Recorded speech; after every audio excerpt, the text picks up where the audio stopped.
Next ہیں جی ظہیر علی ہیں سلام والی سرگودا. وہ کہتے ہیں جی ہمارے گاؤں میں 19 سالہ لڑکی نے پسند کی شادی نہ ہونے پہ خودکشی کر لی. پسند کا اظہار کرنے والی لڑکی کو اس کے والد نے مارا پیٹا، جس سے اس نے یہ انتہائی قدم اٹھایا. آخر 21ویں صدی کی جدت اور بدلتا وقت ہماری سوچ میں تبدیلی کیوں نہیں لا سکا؟ یہ لائے گا بھی نہیں. یہ 21ویں صدی مہذب دنیا پہ آئی ہے، ہم پہ نہیں. جنگلوں میں رہنے والے جانوروں پہ کوئی اثر انداز نہیں ہوتا. سوائے اس کے کہ جنگل کم ہوتے جائیں فلانا، جیسے پاکستان میں ماشاءاللہ کاٹے جا رہے ہیں. تبدیلی آتی ہے زندہ معاشروں میں. مردے میں کبھی تبدیلی آئی؟ سوائے اس کے کہ وہ خاک ہونے کے لیے خاک میں گھستا ہے، خاک ہو جاتا ہے. زندہ انسان ہیں جو سوچتے ہیں میں نے کل کیا کیا تھا، پرسوں کیا کیا تھا، آنے والا کل، آنے والے پرسوں میں نے کیا کرنا ہے. یہ ان کے مسائل ہوتے ہیں. اے ڈیڈ سوسائٹی جہاں کے فکری رہنما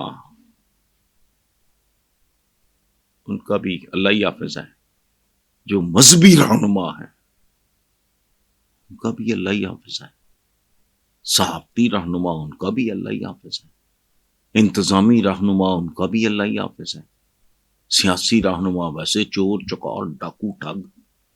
تو ایک ایسا معاشرے نکھرتے ہیں تعلیم سے، تربیت سے، انوائرمنٹ فلانا کچھ بھی نہیں. جس ملک کا 75 سال کے بعد مسئلہ یہ ہو اگلے وقت کی روٹی، بھاری ترین اکثریت کا مسئلہ کیا روٹی، تو اس میں کیا تبدیلی آنی؟ یہاں صرف جہالت بکتی ہے، یاد رکھیں. بہت سے وائز اور یہ وہ جو اس طرح کے بھاشن لیکچر دیتے ہیں وہ بھی جہالت بیچ رہے ہوتے ہیں.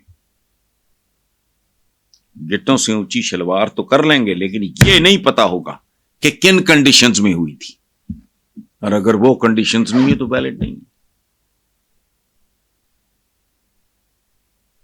شلوار کو ہم سمجھتے ہیں کوئی اسلامی ہے، یہ فلانا، اس کا اسلام کے ساتھ کوئی تعلق ہی نہیں ہے. ترکوں نے اسلام ہی قبول نہیں کیا تھا جب سے وہ یہ اس سے ملتی جلتی چیز. ٹرکی میں آج بھی جو ان کے سبربز ہیں، اس طرح کے جو علاقے ہیں وہاں، لیکن وہ ہم مزار بند مانتے ہیں، وہ پیٹی ٹائپ کو چیز ہوتی ہے، نہیں سمجھتے ہیں بڑا کوئی مولوی کو وہ دورہ پڑتا ہے. یہ انڈین اسلام پریکٹس ہوتا ہے. بے شمار مسلمان ملکوں میں انہوں نے داڑیاں بھی نہیں رکھی ہوتی. مولانا مودودی کا ایک جملہ ہے، وہ اسکالر آدمی تھے، مجھے کبھی جماعت سے یا جمعیت سے میرا لین دین نہیں رہا، لیکن وہ ایک اسکالر تھے بہت بڑے.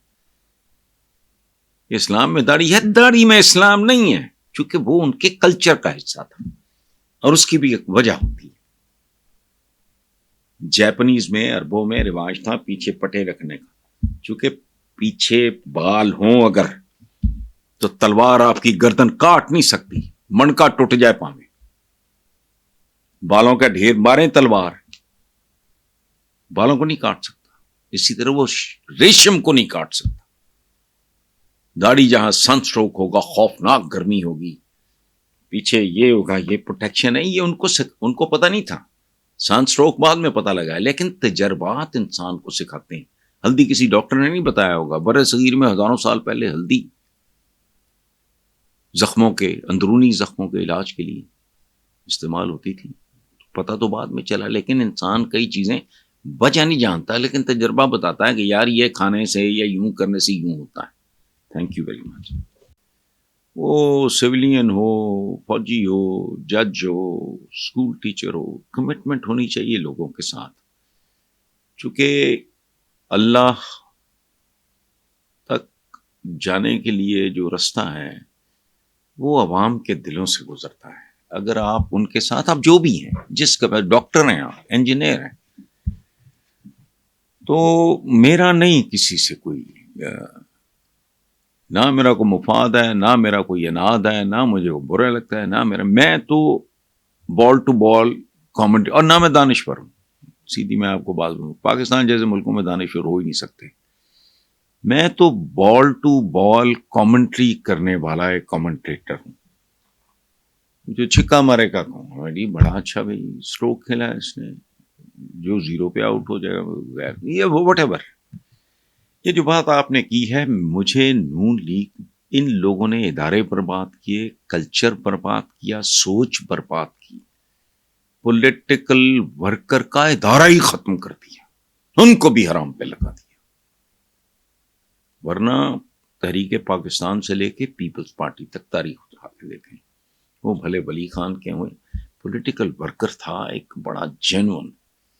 وہ فرشتہ سیرت لوگ ہوتے تھے. غلط یا صحیح کی بات نہیں میں کر رہا، لیکن جس کا دل کسی پہ آ جاتا تھا اور وہ کہتا تھا اس کا نظریہ، وہ پوری زندگی. شیخ مجیب الرحمان بنگلہ دیش کا بانی، جسے ہم غدار کہتے رہے، اب کو لوگوں کو ہوش آنی شروع ہوئی ہے. وہ قائد اعظم کو دیکھے بغیر ان کا عاشق تھا. وہ بھوکا ننگا سائیکلوں پہ دھکے کھا کے پاکستان کے لیے کنویسنگ کیا کرتا تھا. ٹھیک ہے، تو یہ رول بنتا ہے ہمارا، اس لیے نہیں کہ اچھا. اب ان لوگوں نے کوئی کسر نہیں چھوڑی. یہ جتنی باتیں میں نے گنائی ہیں صحافت کو برباد کرنے والے، میں نے جتنا وقت صحافت میں گزارا، میں نے نون لیگ کے آنے کے بعد لفافہ جرنلسٹ کی اصطلاح سنی، اور انہوں نے ان کو بھی کرپٹ. اس کی وجہ ہے جس نے کھربوں کھانا ہو اس کے لیے ہزاروں لاکھوں یا کروڑوں لٹانا تو کوئی ایشو ہی کوئی نہیں ہوتا. ایک کلچر ہی تبدیل کر کے رکھ دیا. یہ جو بات آپ کر رہے ہیں کہ اداروں کی ضرورت، وہ قیوم تو جسٹس قیوم اور وہ جو تارڑ صاحب تھے ماشاء اللہ، وہ ان کے بریف کیس مشہور ہیں. ساڈا جج، ساڈا ڈی سی، ساڈا فلانا. وہ تم ہو کون؟ یہ گورنمنٹ سرونٹس ہیں، یہ بیسیکلی پبلک سرونٹس ہیں. ان کا تعلق حکومت پاکستان، عوام، یہ میرا ڈی سی انہوں ایتھے لا دے، انہوں اتھے لا دے، میرے ماما چاچا فلانا، یا چمچے ہی بیسیکلی رشتہ دار. تو پڑھے لکھے لوگ تو اس طرح ایسا چیز ہے نہیں تھے کہ بیوروکریسی میں ان کے رشتہ دار ہوتے، وہ تو ممکن ہی نہیں تھا. تو اب بھی وہی سوچ ہے اور یہ جاتے جاتے جائے گی. انہوں نے اختیارات پہ ہلکا سا ایک ٹک لگانے کی کوشش کی. وزیر خزانہ ان کو ہضم نہیں ہو رہا، ظاہر ہے، کیونکہ ان کا میڈ ان جاتی عمرہ. تو وزیر خزانہ وہ ہے ڈارلنگ، جس نے اپنے حصے کا بیڑا گرک کیا. میں اسحاق ڈار کو کوئی 100% بلیم ہرگز نہیں کر رہا، لیکن کنٹریبیوشن اچھا. اب سبق سیکھنے کی جہاں تک بات ہے، دیکھیں بات سنیں، سبق سیکھنے کی بھی ایک تعلیم تربیت ہوتی ہے.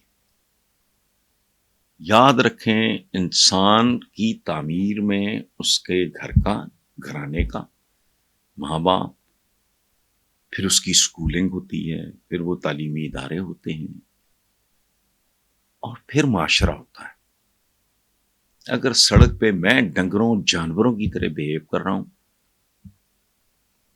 تو آپ بھی پھر فلانا بھی شروع ہو جائے. سوسائٹی کا ایک جبر ہوتا ہے. ایک مطلب ٹریفک کی میں بات کرتا ہوں، اگر اس میں ڈسپلن ہے تو میرے جیسا بیوقوف بھی جرت نہیں کرے گا، چونکہ وہ کلچر. سو ان لوگوں کے پاس وہ تربیت نہیں ہے. ساڈا ڈی سی، ساڈا اے سی، ساڈا بھائی جان تے ساڈا بھائی تے ساڈا پڑویا تے ساڈا سالا تے ساڈی باجی، یہ ٹائپ ہے. تو جج جو ہوتا ہے، عدلیہ، ظاہر ہے، اور یہ گندی ٹریڈیشن ہے ہماری، اب سے نہیں ہے.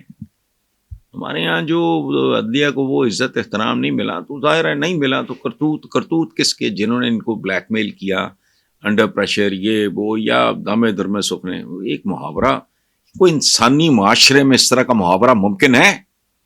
اور یہ تو کہلاتا ہے اسلامی جمہوریہ پاکستان. محاورہ کیا ہے؟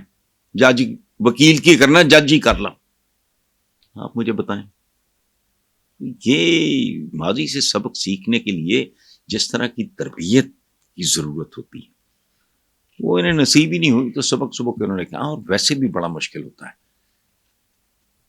یہ خون لگ جائے منہ کو تو پھر وہ مشکل